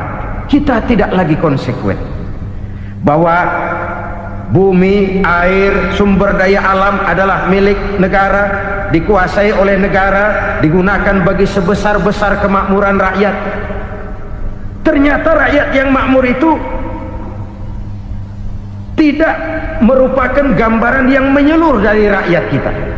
Undang-undang dasar kita menganut ekonomi kekeluargaan, tapi yang kita praktekkan adalah ekonomi keluarga. Kalau bukan keluarga nggak dapat proyek, kalau bukan keluarga nggak dapat macam-macam. Kekeluargaan kita rubah menjadi keluarga, timbullah penyakit nepotisme. Kita bergeser, kita ingkari janji, dan kita anggap kita atasnamakan rakyat. Rakyat cuma sekedar jadi address, rakyat cuma sekedar jadi alamat, tetapi kehidupan mereka tidak banyak berubah dan tidak banyak terangkat. Kaum muslimin rahimakumullah, ini penyakit yang pertama, penyebab bencana yang pertama. Yang kedua, kata Nabi, wa ma hakamu bighairi ma anzalallah. Apabila hukum yang diterapkan sudah tidak lagi bersumber dari hukum Allah, illa fasya fihimul faqru, maka akan bertebaranlah kemiskinan di mana-mana. Ini artinya apa? Apabila hukum tinggal sebuah stempel, apabila hukum sudah diatur menurut kepentingan, apabila hukum sudah tidak lagi ditegakkan secara adil, maka kemiskinan merambah di mana-mana. Hukum diatur menurut selera orang yang sedang berkuasa, maka yang benar bisa jadi salah, yang salah bisa jadi benar. Hukum dalam kenyataan hidup berlaku seperti pisau. Pisau itu kan saudara lihat, yang namanya pisau dimanapun itu tajamnya ke bawah, ke atas tumpul. Kalau hukum itu, kalau untuk rakyat, hukum itu tajam bukan main, cepat sekali dilaksanakan. Tapi giliran menengah ke atas, yang gedean dikit berbuat salah, hukum tompul. Hukum pura-pura tidak dengar. Akibatnya terluka rasa keadilan rakyat. Satu kasus rakyat diam, dua kasus rakyat diam, tiga kasus rakyat diam, kasus terakumulasi di hati rakyat. Luka rasa keadilan, dan itu menjadi sumber bencana. Penjarahan, kita tidak setuju itu, tapi kita harus melihat kausalnya. Itu kan tidak berdiri sendiri. Itu kan karena terlukanya rasa keadilan rakyat, melihat kesempatan ini tidak merata. Kalau rakyat ini yang ngajukan kredit ke bank, walaupun jumlahnya cuma jutaan, ratusan ribu, susahnya 17 setan. Tapi ada orang-orang tertentu yang agunannya palsu, jaminannya palsu, bawa kata belece, bukan cuma miliaran, triliunan kredit bisa keluar. Terluka rasa keadilan, hilangnya kesempatan. Rakyat cuma dapat kesempitan, jarang dapat kesempatan. Dari lukanya rasa keadilan ini. Memang ya entah lipstick, entah basa-basi, dibentuklah tim ini, dibentuklah badan pengawas ini, dibentuklah tim ini. Kalau membentur tahu, hancur tahu. Tapi kalau tim yang dibentuk membentur karang, bukan karangnya yang hancur biasanya, timnya yang bubar. Kenapa? Yang dibentur batu karang yang sangat keras. Kita main-main dengan hukum, kita tidak konsekuen dengan hukum, luka rasa keadilan, dan itu terakumulasi. Edi Tamsil, rakyat tahu, terakumulasi, menguap begitu saja. Kasus-kasus lain rakyat tahu, menguap begitu saja. Ketidakadilan terakumulasi, mengendap di hati rakyat, menunggu ledakan. Pada saat sumbu meledak, rakyat tidak bisa dibendung lagi. Oke, kita tidak setuju dengan penjarahan, tapi jangan melihat itu sebagai peristiwa yang berdiri sendiri. Kenapa itu terjadi? Kausalnya kenapa? Oke, kita tidak setuju memang, tapi yang dijarah oleh rakyat kan memang cuma untuk perut. Yang dijarahkan beras, yang dijarahkan televisi, yang dijarahkan kulkas yang masih bisa dihitung, yang memang real untuk kebutuhan rakyat. Penjara-penjara berdasi kepala botak yang menguras uang rakyat habis-habisan, enak saja melenggang dalam kehidupan ini. Makin terluka rasa keadilan rakyat. Apabila hukum yang diterapkan sudah menyimpang dari keadilan yang diajarkan Allah, fasyafihimul fakru, bertebaranlah kemiskinan. Aneh, memalukan, memilukan. Sebuah negara agraris yang katanya pulaunya hijau royo-royo, gemari palau jenawi toto tentem kertora harjo, yang tahun 93 pernah mendapat penghargaan dari FAO, Badan Pangan Sedunia, sebagai negara yang berhasil dalam swasembada pangan. Sekarang ini kita terpaksa betul beli beras dari Vietnam, beli beras ke Kamboja, beli kedelai dari Kamboja. Kenapa? Lahan sawah kita habis ditanami pabrik. Teknologi kita, teknologi loncatan yang non-applied, tidak terpakai oleh kita. Lantas lahan yang tidak bisa kita tanami, kita paksakan lahan-lahan gambut menjadi tanah pertanian yang subur dengan biaya triliunan, dan kita gagal. Kita cari jarum dan kapak hilang. Kita mau jadi negara industri dengan loncatan teknologi yang maju, kita lupakan pola pijak kita sebagai negara agraris, dan akhirnya kita kecolongan. Lihatlah dewasa ini, rakyat kita antri sembako di mana-mana. Di sebuah negara agraris, ketidakadilan melahirkan kemiskinan, kemiskinan moral dan kemiskinan material. Kemiskinan moral, rakyat nggak percaya lagi sama pejabat. Rakyat mengalami krisis figur. Orang alah lu ngomong dah sama ember.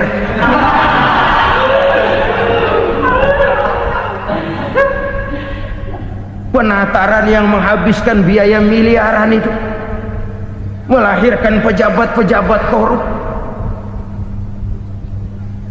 Pengawasan yang menghabiskan biaya miliaran itu ternyata impoten, mandul.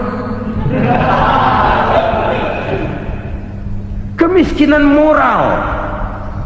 Jujur saya berkata, saudara-saudara, setelah pintu reformasi dibuka, itu yang masuk memang macam-macam. Ada yang memang punya tujuan murni, konsekuen, dan punya konsep. Ada yang nunggu di tikungan, begitu mobil lewat nyamber pintu, berangkat ikut reformasi. Ada yang memanfaatkan momentum, mumpung, untuk nyampein unek-unek, ngerti nggak, pokoknya ngomong. Sehingga keadaan semakin rancu, kebingungan semakin menjadi-jadi, masalah yang paling urgen tidak terselesaikan. Sekarang ini orang berpikir mendingan jadi pala ular daripada jadi buntut macan. Buntut macan memang hebat macan, tapi kalau buntutnya cuma ugel-ugel di belakang buat apa? Mendingan jadi pala ular kecil juga nyaplok. Artinya ya biar kecil juga kalau punya partai kan gagah. Lalu rame-rame bikin partai kayak bikin arisan. Orang makin mengalami dislokasi. Semua mau jadi pahlawan, semua mau nomor satu, semua ngomong iya kalau bidangnya, kalau bukan makin rancu. Marilah lewat kesempatan ini saya mengajak kita untuk tahu diri. Biarkan politisi ngomong politik, biarkan ekonom menata ekonomi, biarkan praktisi bicara soal hukum, biarkan rakyat munajat, istighfar, mohon pertolongan Allah. Tahu diri kita. Kalau memang ayam, kukuruyuk aja dah. Kalau memang kucing, ayo ngeong. Kalau kambing, silahkan ngembe. Udah tahu ayam, ngeong bunyinya. Suaranya palas, orang nggak ngerti, bingung, makin menjadi-jadi. Ibarat kesebelasan sepak bola bangsa kita sekarang ini, rame-rame mau bikin gol, kiper ikut nyerang sekarang. Memilukan dan bahkan memalukan. Wa ma hakamu bighairi ma anzalallah illa fasyafihimul fakru. Kalau hukum yang diterapkan sudah menyimpang dari keadilan yang diajarkan Allah, bertebaranlah kemiskinan di mana-mana. Coba sekarang ini yang punya duit bingung, apalagi yang kagak punya duit. Yang pengusaha gede ngeluh, apalagi yang pengusaha pas-pasan. Yang kagak punya beras, yang punya beras saja masih bingung, apalagi yang nggak punya beras. Ini sudah demikian merata. Dulu kita kagum mendengar konglomerat kelas buadah, kelas-kelas yang seakan-akan cuma ada dalam khayalan mereka, punya kekayaan miliaran dolar, triliunan. Sudahlah, seolah-olah nggak terjangkau sama kita. Weh, ternyata yang gede-gede itu juga gede utangnya. Dan rontok satu demi satu. Ternyata rakyat selama ini cuma dialamatkan, cuma dijadikan address. Rakyat yang tidak banyak ngerti persoalan ini harus menanggung hidup ini begini berat, harus menanggung beban hidup ini begini tinggi, daya beli semakin lemah, semakin terpuruk dan terpuruk, sedang keadaan belum juga banyak berubah. Yang hutang sama luar negeri itu kan bukan rakyat kecil, Ciano. Yang banyak nyimpen dolar juga kan Ciano. Rakyat kecil bocah kampung mah jangankan nyimpen dolar, ngelihat juga tumben. Kemana kita mesti bercermin? Sekali lagi saya mengatakan maaf, kita tidak bermaksud mencari kambing hitam. Karena itu kita tidak bicara orang, kita bicara sistem, kita bicara keadaan. Beginilah yang dikatakan Nabi, penyebab timbulnya bencana, hukum yang ditegakkan tidak lagi berorientasi kepada keadilan, tapi berorientasi kepada kepentingan. Akhirnya bentuk hukum seperti pisau, tajam ke bawah, tumpul ke atas. Hukum cuma buat rakyat kecil, tetapi kelompok menengah ke atas kadang-kadang kebal dari perlakuan hukum.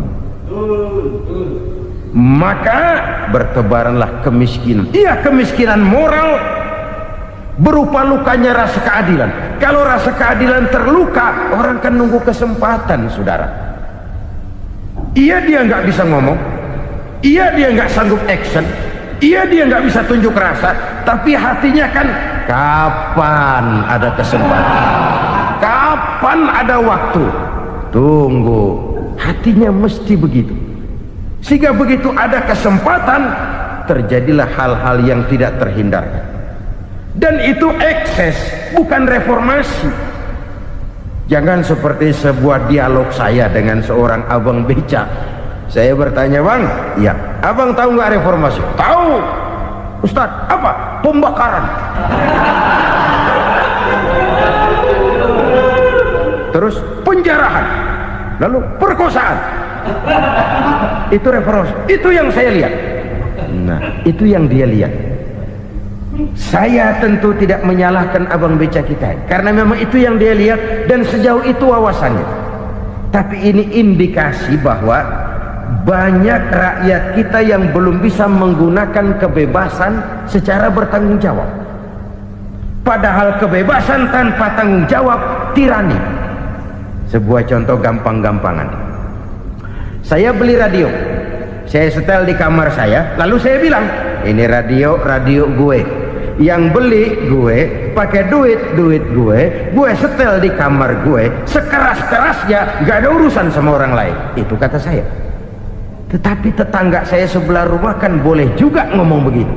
Kata tetangga saya, ini mata gue, yang ngantuk gue tidur di kamar gue, kenapa suara radio lu nyampe kemari?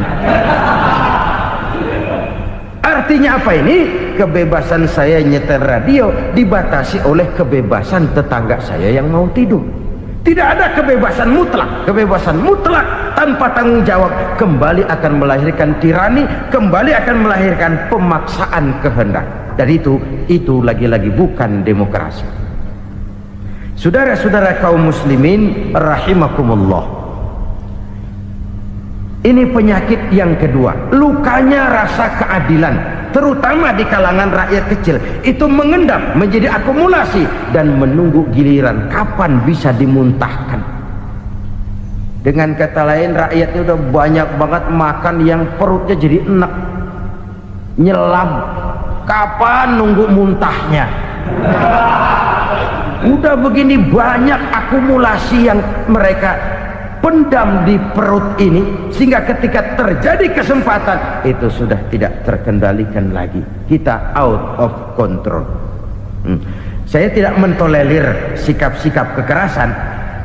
Bahkan saya lebih cenderung bahwa kalau di rumah kita banyak tikusnya saja racuni, jangan rumah dibakar.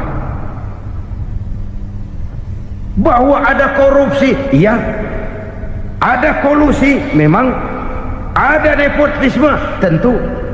Tetapi tikusnya saja racuni, jangan rumah dibakar. Masa mau ngusir tikus bakar rumah? Tikusnya lari, tikusnya selamat, rumahnya ewes-ewes.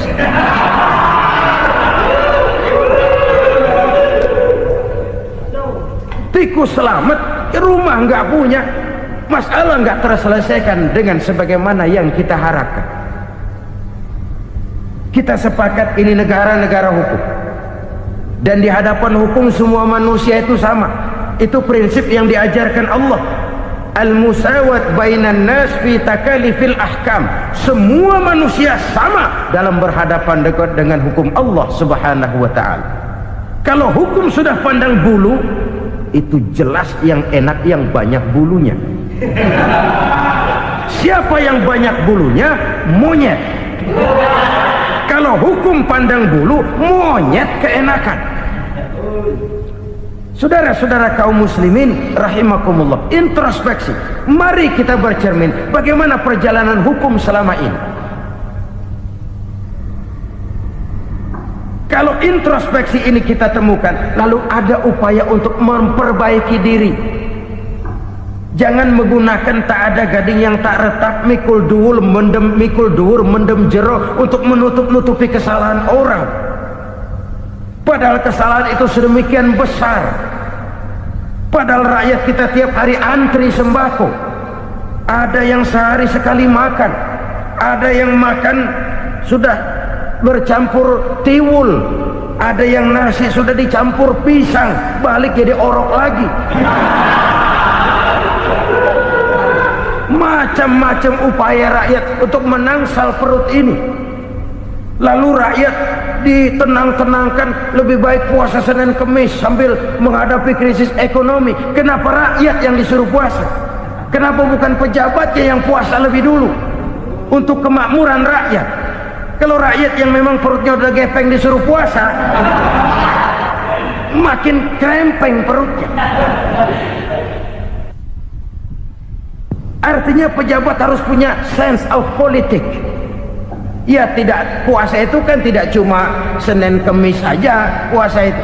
Puasa perasaan, puasa menghargai perasaan yang sedang kondisi yang sedang dihadapi oleh rakyat. Bagaimana rakyat yang tengah antri sembako melihat pejabatnya lewat dengan mobil yang harganya sampai 1 miliar. Oh, inilah pemimpin saya. Luka lagi rasa keadilannya. Kita tidak tenggang rasa. Puasa dalam artian itu pun akan menolong menegakkan semangat kebersamaan, membentuk semangat kebersamaan. Saudara-saudara kaum muslimin rahimakumullah, penyebab bencana yang ketiga dikatakan oleh baginda Nabi, wala dhaharat fihimul fahishatu illa fasha fihimul maut. Apabila kekejian telah merajalela, maka maut bertebaran di mana-mana. Kita renungi butir kalimat dalam hadis ini. Apabila kekejian telah merajalela, maut bertebaran di mana-mana. Begitu murah arti sebuah kehidupan. Penjarahan untuk hal-hal yang kecil tapi sampai mengorbankan nyawa. Apabila kekejian sudah terjadi di mana-mana, maut pun bertebaran. Maut dalam arti berpisah ruh dengan jasad, tapi juga maut dalam arti orang bisa mati karirnya, orang bisa mati usahanya, orang bisa mati kesempatannya karena perbuatan-perbuatan keji yang selama ini tidak terbendung. Lahirlah teori mafia.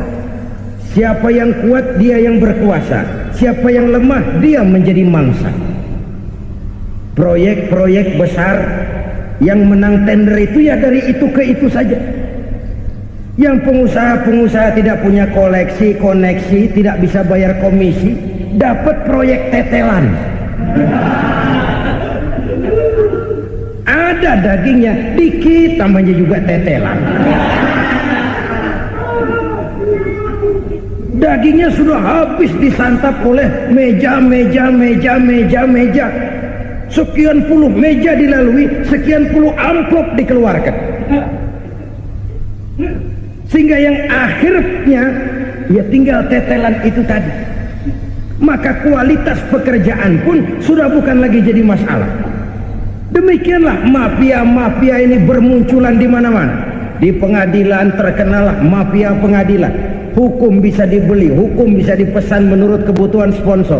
Mafia peradilan, mafia politik, mafia ekonomi, bahkan mafia agama yang menggunakan agama sebagai kedok, menggunakan agama sebagai dalih, menggunakan agama sebagai topeng untuk melancarkan maksud-maksud politiknya pun tidak tertutup kemungkinan. Apabila kekejian telah merajalela, maut bertebaran di mana-mana. Korupsi, kolusi, nepotisme itu bagian dari kekejian. Kita selama ini kalau mendengar maksiat, itu yang terbayang cuma judi, mabuk, zina. Iya, itu maksiat.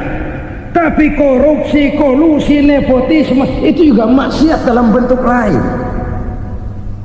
Kalau ini sudah bertebaran, maka maut terjadi di mana-mana. Jangan bayangkan cuma mati orangnya, itu sih kewajiban. Yang menyakitkan itu orangnya masih hidup tapi dibikin mati, karirnya mati. Kenapa? Karena yang diperlukan bukan cuma orang pinter tapi orang taat. Biar pinter, kalau nggak taat minggir. Biar bodoh, kalau taat bisa nyenangin atasan, bisa nyemur. Kumaha juragan wae ayeuna mah. Itu yang kadang-kadang dapat penghargaan. Tidak ada prestasi kerja kecuali bikin senang orang di atas. Kita lihat di desa-desa jalan rusak. Kalau ada berita pejabat anak mau turun, jalan rata sekali. Sampai tanah dari mana aja dikeruk buat ngeratain tuh jalan. Pejabat pulang legok lagi jalanan. Katanya kita kerja buat rakyat, nyatanya kita cuma melayani atasnya. Kenapa? Terjadi lingkaran setan. Seperti kata lagu Dul Sumbang itu, mahasiswa takut sama dosen, dosen takut sama dekan, dekan takut sama rektor, rektor takut sama menteri, menteri takut sama presiden, presiden takut sama mahasiswa. Lah muter balik lagi, lingkaran setan, lingkaran setan. Saudara-saudara kaum muslimin rahimakumullah, kekejian yang merajalela, praktek-praktek mafia yang tertuang dalam kehidupan sehari-hari menyebabkan orang mati karirnya, jasad masih hidup, karir mati, itu menyakitkan. Mati bisnisnya. Rakyat kecil pernah senang ketika cengkeh booming, harganya bagus, rakyat banyak yang pergi haji. Lalu mau ditata, lahir tata niaga cengkeh, malah amburadul. Harga cengkeh jatuh, petani cengkeh kecil menjerit. Siapa yang untung? Segelintir orang. Masihkah kita pakai atas nama rakyat untuk kepentingan nasional, padahal yang nyanyi cuma segelintir orang? Masihkah kita mau bohongi rakyat ini dengan mobil nasional tapi bikinan Korea? Masihkah kita mau bermain verbalisme, bermain kata? Ini sebuah masa lalu yang tidak perlu terulang lagi untuk masa-masa yang akan datang. Kekejian merajalela, orang mati karir, bisa mati usaha, mati bisnis. Usahanya maju, dirangkul, hancur. Usahanya maju, dipukul, hancur, tenggelam. Bahkan yang memilukan dan memalukan badan-badan usaha milik negara itu dikebiri sedemikian rupa sehingga tidak menghasilkan hal-hal yang bermanfaat buat negara.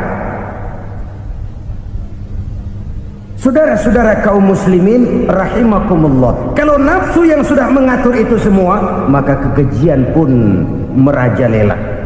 Orang sudah pakai teori mafia, yang kuat dia yang menang, yang kuat dia yang berkuasa, yang lemah silakan minggir di sudut-sudut kehidupan. Kalau kekejian seperti ini merajalela, maut bertebaran di mana-mana. Banyak orang mati karirnya, banyak orang mati usahanya, banyak orang mati imajinasinya. Sekarang ini dalam dunia seni yang banyak karyawan seni, bukan seniman. Seniman itu kan dilahirkan, lain seniman, lain karyawan seni. Sekarang yang banyak karyawan seni, bukan seniman. Mati karir, mati imajinasi, mati improvisasi, sehingga kehidupan persis sinetron. Sinetron itu yang kita lihat rumah mewah, yang kita lihat rumah bagus. Gak pernah kita lihat di sinetron kita ini rakyat antri sembako.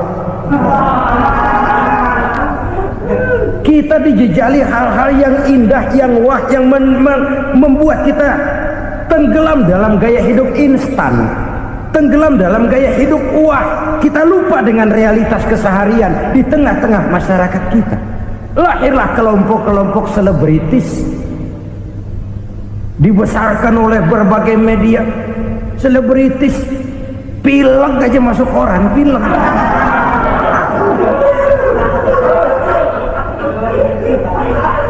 Rakyat yang pingsan antri beras nggak masuk koran. Rakyat yang semaput antri minyak nggak masuk koran. Selebritis panok masuk koran.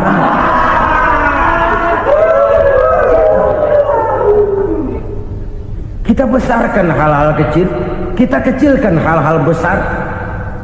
Kenapa? Kita mengejar oplah, kita profit oriented, tidak lagi berorientasi kepada realitas hidup yang kita hadapi ini. Kalau kekejian sudah merajalela, kata Nabi, maka maut bertebaran di mana-mana. Maut dalam artian maut, coba lihat sekarang begitu murah nyawa. Karena 1000 perak orang mau nusuk bunuh. Karena beras seliter orang khilaf, begitu murah kehidupan. Tapi kekejian dalam bentuk korupsi, kolusi, nepotisme, kekejian dalam bentuk itu mematikan karier, mematikan bisnis, mematikan imajinasi, mematikan kreativitas. Itu juga maut dalam bentuk lain akibat kekejaman lain. Ini penyebab yang ketiga. Yang keempat, penyebab bencana menurut baginda Rasul, wala tukhfiful mikyala illa muni'un nabat. Apabila timbangan sudah dicurangi, maka tercegahlah tumbuh-tumbuhan. Apabila timbangan sudah mulai curang, maka terjadilah musim paceklik. Apabila bisnis sudah bergaya mafia tadi itu, kecurangan-kecurangan terjadi, tender di balik pintu, yang dimenangkan cuma kelompok-kelompok yang bisa memberikan presentasi yang besar, muni'un nabat, terjadilah paceklik. Paceklik, panen gagal, wereng ya wereng, kemarau panjang it's okay, air sulit iya, tetapi kan semua itu ada yang ngatur. Kemarau ada yang ngatur, belalang itu ada yang ngatur, air itu juga ada yang ngatur. Yang ngatur itu yang serba maha. Kalau ia murka melihat kecurangan timbangan, Allah itu kalau murka kan gampang saja, tinggal komandoin balang, lang hancurin tuh sawah. Konvoy belalang, konvoy. Allah tinggal ngutik angin El Nino, mampir lo ke Indonesia. Hujan gak turun-turun, kemarau panjang. Jadi kalau musim kemarau kan namanya anginnya El Nino. Kalau musim hujan anginnya namanya La Nina. Cakep namanya, kejem orangnya. Saudara lihat Cina sekarang sedang kena La Nina, banjir besar, ribuan orang meninggal. Dia mah ribuan mati kagak berasa, rakyatnya miliaran. Bangladesh lagi ngalami La Nina, India lagi ngalami La Nina. Angin, hujan, kemarau, belalang itu kan ada yang ngendaliin. Kuncinya bukan di belalangnya, kuncinya bukan di peredaran matahari berputar, kuncinya di atas yang mengatur semua itu. Kalau timbangan sudah mulai curang, pengusaha sudah nggak mau jujur, apa nggak bikin perut jadi mual. Begitu rakyat antri sembako pingsan nggak dapat beras, sementara beras ditumpuk-tumpuk sampai membusuk. Kemana hati nuraninya? Kemana akal pikirannya? Kemana mereka yang berbuat atas nama rakyat tapi melihat rakyat susah tidak tergerak hatinya? Apabila timbangan sudah mulai dicurangi, bisnis sudah mulai melenceng, maka terjadilah paceklik. Sebuah negara yang berhasil dalam swasembada pangan, lalu sekarang menjadi negara yang rakyatnya antri untuk memperoleh kebutuhan pangan.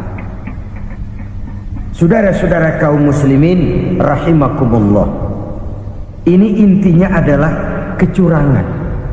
Kalau kecurangan sudah terjadi di mana-mana, dan ini milik siapa saja, bukan soal tempat, bukan soal jabatan, soal manusianya, SDM-nya. Kecurangan tidak cuma terjadi di kantor, di masjid bisa terjadi kecurangan. Korupsi tidak hanya bisa terjadi di kantor, di madrasah bisa ada korupsi. Faktor manusianya, ini soal SDM. Kecurangan yang besar tentu besar lagi kerugiannya. Kecurangan yang kecil, kecurangan sehari-hari, pedagang-pedagang kecil ngurangi timbangan, barang yang buruk dikatakan baik, yang baik dikatakan buruk, itu merugikan perorangan. Kecurangan yang besar merugikan bangsa dalam bentuk total, dalam bentuk seutuhnya. Nah, kecurangan-kecurangan seperti ini rakyat kan lihat, rakyat kan tahu, dan itu kembali terakumulasi di sini, pegel. Dan jangan lupa, rakyat yang nggak ngomong itu, rakyat yang nggak bersuara itu, batinnya menjerit, jeritannya menggoncang aras, dan itu didengar Allah. Yadullah fauqal jamaah, kata Nabi. Tangan Tuhan di atas orang banyak. Jeritan hati rakyat menggoncang aras. Rakyat yang terlalu banyak dizolim, rakyat yang terlalu banyak dirugikan, ya rakyat yang terlalu banyak di atas namakan, menjerit batinnya, menggoncang aras, dan Allah bisa menggerakkan apa saja untuk membuat satu situasi. Allah bisa menggerakkan apa saja untuk membuat satu situasi. Saudara-saudara kaum muslimin rahimakumullah, ini faktor yang ketiga, timbulnya kecurangan. Faktor yang keempat maksud saya. Yang kelima, penyebab timbulnya bencana menurut baginda Nabi, wala muni'uz zakat wala muni'uz zakat illa hubbisa anhumul qatru. Apabila zakat enggan dibayar, maka tercegahlah qatrun. Qatrun ini kalau bahasa kita sembako. Maka tercegahlah kebutuhan-kebutuhan yang kita perlukan. Ini, kita tidak meragukan bahwa yang kita tuju adalah masyarakat yang adil dalam kemakmuran dan makmur dalam keadilan. Nah, antara kemakmuran dan keadilan ini memang sering tidak bisa berjalan seiring.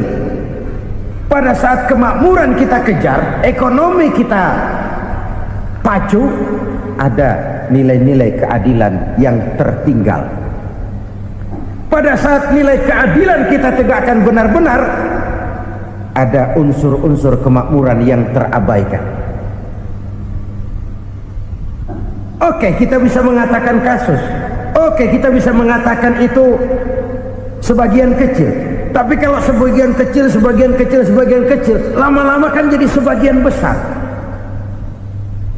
Oke, kita mengejar kemakmuran.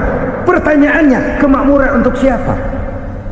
Oke, kita berikan kelompok tertentu kue yang besar dengan harapan nanti dia bagiin kuenya kepada yang kecil-kecil. Tapi kenyataan, mereka yang dapat kue besar akhirnya malah lupa diri dan lupa daratan. Mau makin besar, malah memeras yang kecil-kecil ini. Sekarang kan yang kecil modali yang besar. Ramai-ramai buka bank, ternyata kamuflase. Uang banknya untuk kredit perusahaannya sendiri. Nasabahnya rakyat kecil. Artinya apa? Rakyat kecil disuruh modalin orang yang udah gede. Ini kan sambar geledek urusan.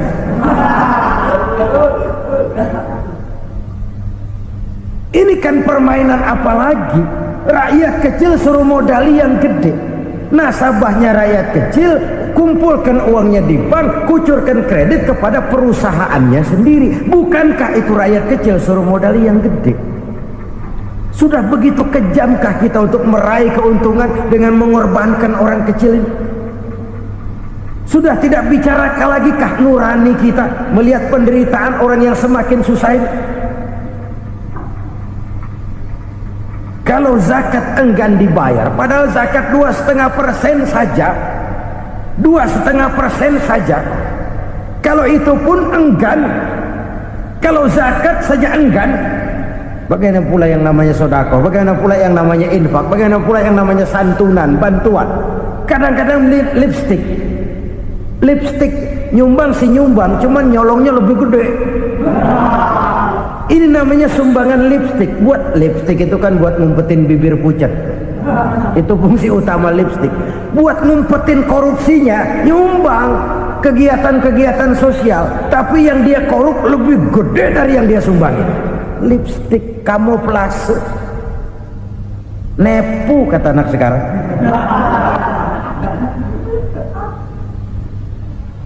Saudara-saudara kaum muslimin rahimakumullah, demikian berat kewajiban zakat ini sampai di zaman Sayyidina Abu Bakar pernah keluar komando perangi orang yang enggan membayar zakat. Perangi, karena fungsi zakat adalah menjembatani antara si kaya dengan si miskin, Bahwa ada kemiskinan itu Qur'ani. Allah menyatakan, aku melebihkan rezeki sebagian kamu dari yang lain. Ini kan kesenjangan.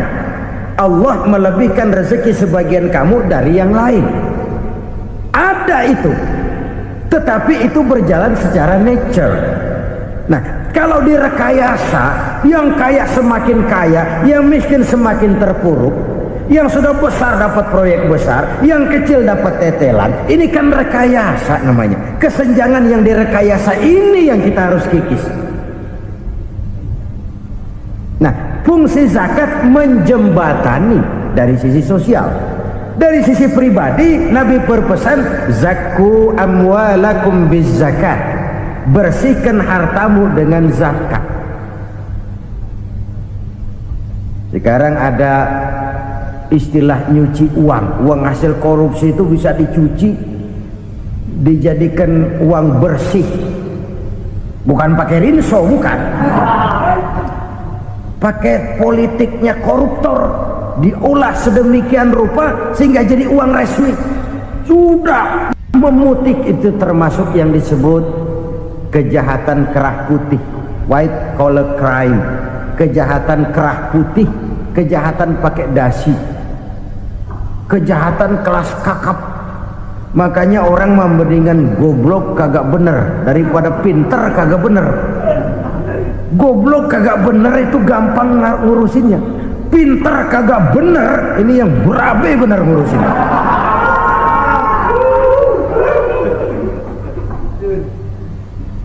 Kita bukan cuma perlu orang pinter kok di zaman sekarang. Kita perlu orang-orang bener yang punya komitmen, yang sesuai kata dan perbuatan, yang bisa merasakan apa yang dirasakan oleh rakyat, yang punya sense of politik yang tinggi, yang peka, yang penuh keterbukaan, yang punya wawasan dan pandangan jauh ke depan.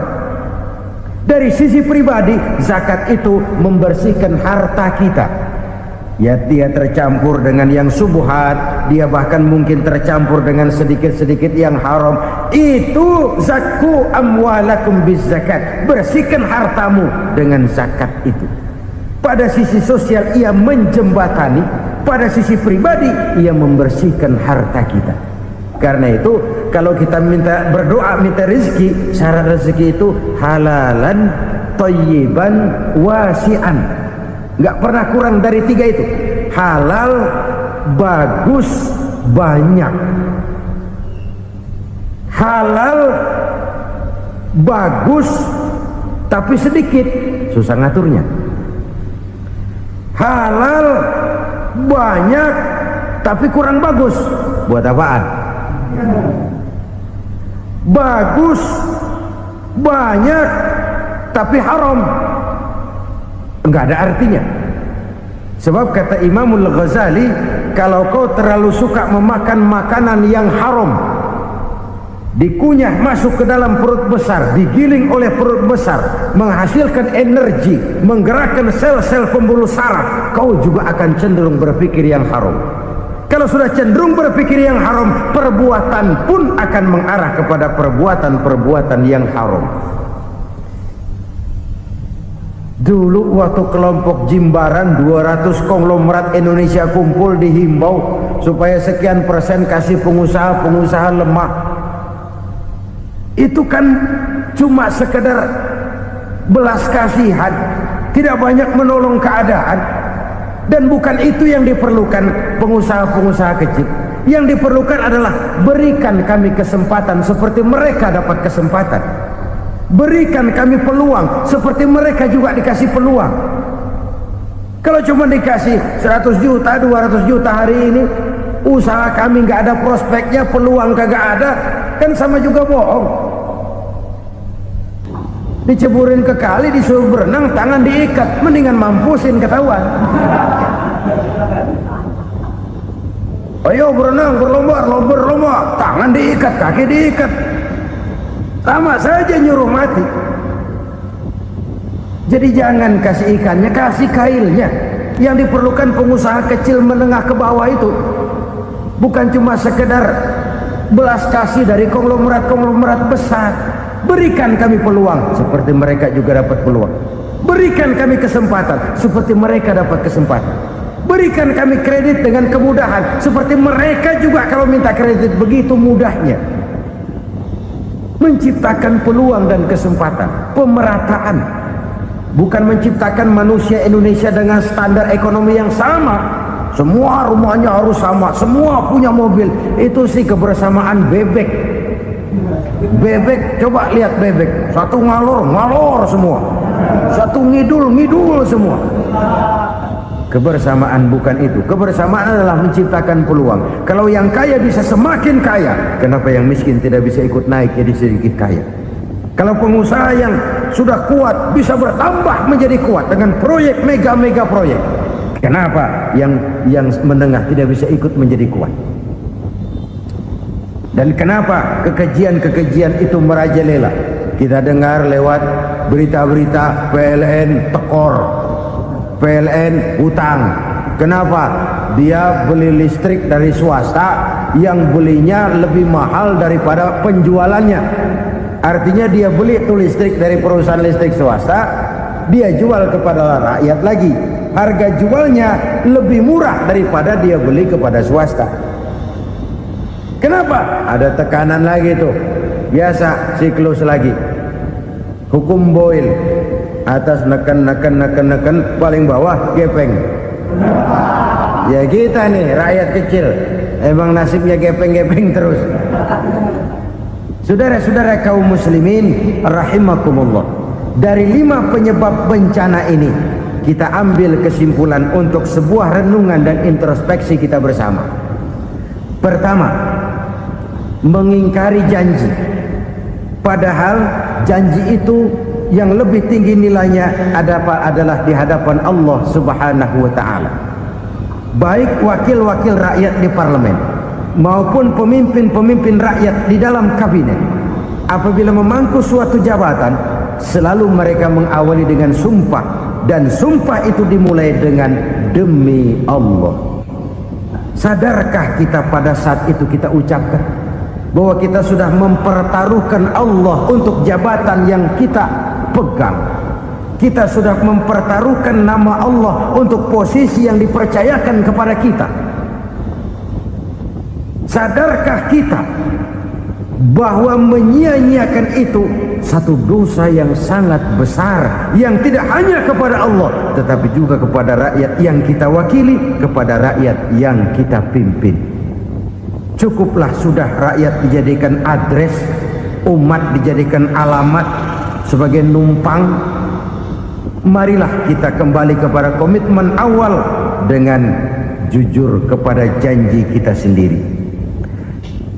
Lalu yang kedua, kekejian, baik berupa korupsi, kolusi, nepotisme, dan perbuatan-perbuatan lain akan melahirkan kemiskinan. Kekurangan pangan bukan satu-satunya yang menyebabkan rakyat menderita. Lukanya rasa keadilan terakumulasi di hati rakyat, dan jeritan hati rakyat mengguncang aras. Kalau Allah murka, Allah bisa melakukan apa saja untuk menciptakan suatu kondisi. Faktor yang ketiga adalah